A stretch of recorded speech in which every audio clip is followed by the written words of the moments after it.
Hello friends, welcome back to my channel earth mom Dehradun और मैं हूं ज्योति। वेलकम करती हूं आपका अपने चैनल में। तो जो चैनल पे न्यू है प्लीज चैनल को सब्सक्राइब करना बिल्कुल मत भूलिए।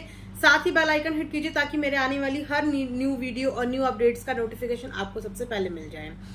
तो जहाँ पे बात चल रही है, चर्चा का विषय बना हुआ है नाफरमान मलिक, घायल मलिक, वहीं पे जो है कृतिका जी एक कोने में दुबकी हुई बैठी हैं।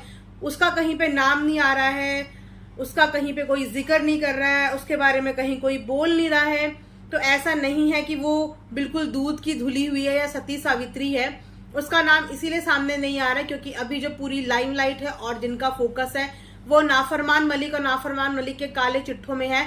लेकिन चोर तो चोर होता ही है, लेकिन चोर का साथ देने वाले भी चोर ही कहलाते हैं क्योंकि वो हिस्सेदारी में एक साथ ही होते हैं, पार्टनर इन क्राइम्स। तो ये जो है ना टिकिता मलिक, ये भी उनकी पार्टनर इन क्राइम्स है। तो मैडम जी आप कैसे बच जाएंगी? आपको क्या लगा कि आप पर किसी का ध्यान ही नहीं जाएगा और आपको बार बार आपकी शक्ल दिखा के, आपका फेस दिखा के लोगों को सिंपैथी गेन कर लोगे, लोगों का प्यार बटोर लोगे? तो मैडम आपके काले चिट्ठे भी बहुत हैं। तो आज हम लोग दोस्तों खुलासे करेंगे टिकिता मलिक के काले चिट्ठों पे कि टिकिता मलिक आखिर बला क्या है। बहुत ज्यादा भोंदू सी बन के, गोलू बन के वो अपने आप को बहुत इनोसेंट दिखाती है, या उसका इन्होंने इमेज ही इनोसेंट दिखाई हुई है ताकि तुरुप का पत्ता होता है ना जैसे इक्का, उसको कब फेंकना है ये एक जुआरी को बखूबी पता होता है। उसी तरह इन लोगों के काले कारनामों का वो एक पत्ता है और उस पत्ते को कब फेंक के सामने लाना है ये इस क्रिमिनल फैमिली को बहुत अच्छे से पता है। तो टिकिता इस समय पे उस तुरुप का इक्का ही बनी हुई है जिसका उन्होंने अब यूज करना शुरू कर दिया है। तो ये मैडम भी बहुत ज्यादा दूध की धुली हुई नहीं है। तो आइए इन मैडम की हिस्ट्री में और इन मैडम की जिंदगी की, लाइफ की कुछ काले कारनामों का पर्दाफाश करते हुए आज हम लोग इन्हीं के बारे में बात करेंगे। तो मैडम जी आपके काले कारनामे तो तभी पता चल गए थे जिस तरीके से आपने रितिका से व्हाट्सएप पे बात करी थी ना, जिस तरीके से आपने उसको चैट पे इतनी ज्यादा गालियां दी थी। तो आप कैसी हो कैसी नहीं हो आपके बारे में उसी समय सब कुछ पता चल गया था, ठीक है। और मैं आपको फ्रेंकली फ्रेंड्स अगर बताऊं ना तो घायल मलिक तो कुछ भी नहीं है, लेकिन ये जो है ना ये इनोसेंट बन के जो है वो लोगों की सिंपैथी ले रही है और ये भी किसी तरीके से घायल मलिक से कम नहीं है। आई एम सॉरी, पीछे से मेरे आपको हस्बैंड आते जाते दिख रहे होंगे, वो आप उनको इग्नोर कीजिए, मेरी बात पे फोकस कीजिए इस समय पे। तो मैं आपको इसकी जो हिस्ट्री है वो शुरू से बताती हूँ। तो जिम में इन मैडम की मुलाकात होती है नाफरमान मलिक से। तब तक नाफरमान मलिक और घायल मलिक की शादी नहीं हुई थी, ये एक लिव इन पार्टनर थे। हालांकि बच्चा इनका पैदा हो गया था लेकिन तब तक भी इनकी कोई शादी नहीं हुई थी। आर्य समाज मंदिर से इन लोगों ने 5,000 रुपए देके एक नकली सर्टिफिकेट बनवाया था, लेकिन इन लोगों की शादी नहीं हुई थी। तो अब आप खुद सोचिए कि जिस लड़की को ये चीज पता हो कि सामने वाला बंदा ऑलरेडी लिव इन में रह रहा है, ऐसी लड़की किसी भी लड़के के साथ अफेयर कैसे चलाएगी? कभी भी कोई अच्छे घर की लड़की जिसकी सेल्फ रिस्पेक्ट हो वो कभी भी ऐसे लड़के का अफेयर नहीं चलाएगी जो ऑलरेडी एक रिलेशनशिप में है, जिस रिलेशनशिप का उसका ऑलरेडी एक बच्चा है। ऐसी लड़की कभी भी ऐसे मर्द के साथ रिलेशनशिप में नहीं आएंगी। लेकिन ये मैडम रिलेशनशिप में आई और इतनी आगे तक आई कि इन्होंने उससे शादी भी कर ली। तो अब मैं आपको इनकी शादी की वजह बताती हूँ। तो ये चीज टिकिता मलिक को पता थी कि अरमान की शादी जो है वो घायल मलिक से तो हुई नहीं है। तो ऑफिशियली देखा जाए तो पहली शादी तो उसकी सुमित्रा से हुई थी, लेकिन डाइवोर्स के बाद एक रिलेशनशिप खत्म हो जाता है, ठीक है। तो अगर उसके बाद देखी जाए तो ऑफिशियली जो वाइफ है नाफरमान मलिक की वो है टिकिता मलिक, ऑफिशियली वाइफ अगर देखी जाए। प्लस नाफरमान मलिक ने उस समय पे चोरी डकैती कर करके इतने ज्यादा पैसे जो है वो इकट्ठे कर लिए थे कि उन पैसों के लालच में उसको और कुछ भी नहीं दिखा, कुछ भी नजर नहीं आया। लेकिन अपनी एक वीडियो में जब विवेक चौधरी बात कर रहे थे तो विवेक चौधरी ने एक बात बोली थी, अगर आप लोगों ने गौर नहीं किया होगा तो मैं आपको बताती हूँ।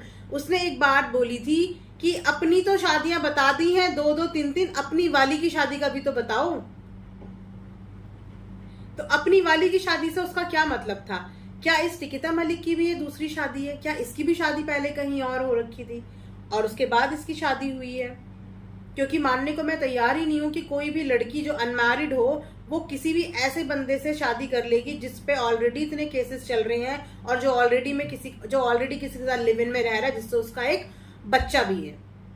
ठीक है, तो इसने यहाँ पे कितना अच्छा गेम खेला, एक सोची समझी कन्वीनियंट तरीके से कि पहली बीवी तो हमेशा ऑफिशियली मैं ही रहूंगी। और उसके बाद जब घायल मलिक ने इन दोनों की शादी को मंजूरी नहीं दी, घायल मलिक को इन दोनों की शादी से ऐतराज था उसको, क्योंकि उससे तो शादी हुई नहीं थी बेचारी से, नकली सर्टिफिकेट बना के उसको तो बिठा दिया था घर में। तो वो इसको छोड़ के चली गई और इसको छोड़ने के बाद जब वो अपने माँ बाप के पास गई तो उसके माँ बाप ने उसके लिए भी एक लड़का देखा हुआ था जिससे नाफरमान मलिक से पहले उसकी शादी की बात चल रही थी, कोई राहुल नाम का लड़का था। तो उसी के साथ उसके रिश्तों की बात शुरू करी। उसी बीच इसने नाफरमान मलिक पे केस भी कर दिया घायल मलिक ने। अब उस केस से बचने के लिए जब नाफरमान मलिक और टिकिता मलिक को कुछ भी नहीं समझ में आया कि हम करें तो करें कैसे, क्योंकि घायल मलिक तो नाफरमान मलिक के सारे काले चिट्ठे कारनामे सब कुछ जानती है, और अगर इसने सब चीजें जाके बक दी, सब कुछ बता दिया, तो ऑफिशियली वाइफ तो टिकिता भी है। तो अगर नाफरमान मलिक जेल जाएगा तो उसके साथ साथ टिकिता मलिक भी लपेटे में आ जाएगी, राइट। तो इन दोनों ने एक प्लान किया। उसके बाद इन्होंने सुसाइड का प्लान किया, जो कि आप सब लोगों ने नाफरमान मलिक की वीडियो में देखा ही होगा। लाइव आके सुसाइड करने का, इमोशनली घायल मलिक को वापस से अपने पास बुलाने का इन दोनों का रचा रचाया प्लान था। इन्होंने हाथ जोड़ के, पैर जोड़ के, उसका ब्रेन वॉश करके सिर्फ और सिर्फ इस केस से बचने के लिए, ये 11 साल की लड़की के साथ जो गलत काम हुआ था, इस केस की जो रिपोर्ट है वो घायल मलिक ने ही अपने पति नाफरमान मलिक के खिलाफ लिखवाई थी। और इसी रिपोर्ट से बचने के लिए, इसी केस से बचने के लिए इन्होंने जो है वो सुसाइड का ड्रामा किया था, कृतिका मलिक और नाफरमान मलिक ने। और उसके बाद इन लोगों ने घायल मलिक का ब्रेन वॉश करके उसको वापस से अपने पास बुलाया और उसको खूब पैम्पर करके ये बता दिया कि भाई तू ही है, सब कुछ है, तेरे बिना और तेरी चीज के बिना, तेरी मंजूरी के बिना कभी भी कुछ नहीं होगा। तो यहां पर जो मास्टरमाइंड था नाफरमान मलिक के साथ, वो टिकिता मलिक थी, जिसको आप लोग बहुत भोला भाला, सीधा साधा, मासूम सा समझते हो, जिसको ये बोल के इंट्रोड्यूस कराया जाता है कि इस पे तो दिमाग ही नहीं है कि इसको क्या बोलना है। ऐसी लड़की में दिमाग नहीं है जिसने दूसरी लड़की का रिश्ता खराब कर दिया, ऐसी लड़की में दिमाग नहीं है, सीरियसली। ऐसी लड़की में दिमाग नहीं है जिसने सुसाइड तक का प्लान करवा दिया, जिसने बहला फुसला के वापस से घायल मलिक को बुला लिया और जो अभी तक भी उसके नखरे बर्दाश्त कर रही है, ऐसी लड़की का दिमाग नहीं है। और तो और क्योंकि घायल मलिक के खिलाफ भी ऑलरेडी कुछ कंप्लेन्स हैं और नाफरमान मलिक के पास तो कंप्लेन्स की जो कहते हैं बारिश लगी हुई है, इसीलिए इन लोगों के जो भी ऑफिशियल डॉक्यूमेंट्स हैं वहां पे जो आईडी प्रूफ यूज होता है डॉक्यूमेंट्स में, जो भी लीगल प्रूफ यूज होता है वो कृतिका मलिक का यूज होता है, क्योंकि फिलहाल कृतिका मलिक का जो रिकॉर्ड है वो बिल्कुल क्लियर है, उसके रिकॉर्ड में ऐसा कुछ नहीं है। तो जहां पे भी लीगली चीजों का यूज करना पड़ता है, आईडी प्रूफ चाहिए होती है, वहां पे हर जगह पे टिकिता की जो है वो आईडी यूज होती है, क्योंकि फिलहाल अभी ये व्हाइट कॉलर है, क्लीन चिट है। तो ये थी टिकिता मलिक का रोल नाफरमान मलिक और घायल मलिक की लाइफ में, जिंदगी में। आज भी घायल मलिक इसको पसंद नहीं करती है, वो आपको दिख जाता होगा उसके जेस्चर से, जिस तरीके से वो बात करती है। लेकिन क्या बोलते हैं, कृतिका की भी ये मजबूरी है कि उसे बर्दाश्त करना पड़ रहा है और उसकी भी मजबूरी है कि इसको बर्दाश्त करना पड़ रहा है। लेकिन जो ये शोकेस करते हैं ना व्लॉग में कि ये बहुत ही लव के साथ, लवी डवी, प्यारे प्यारे बच्चों की माँ बन चुकी हैं, बड़ा प्यार है, तो ऐसा इन लोगों के बीच में कुछ भी नहीं है।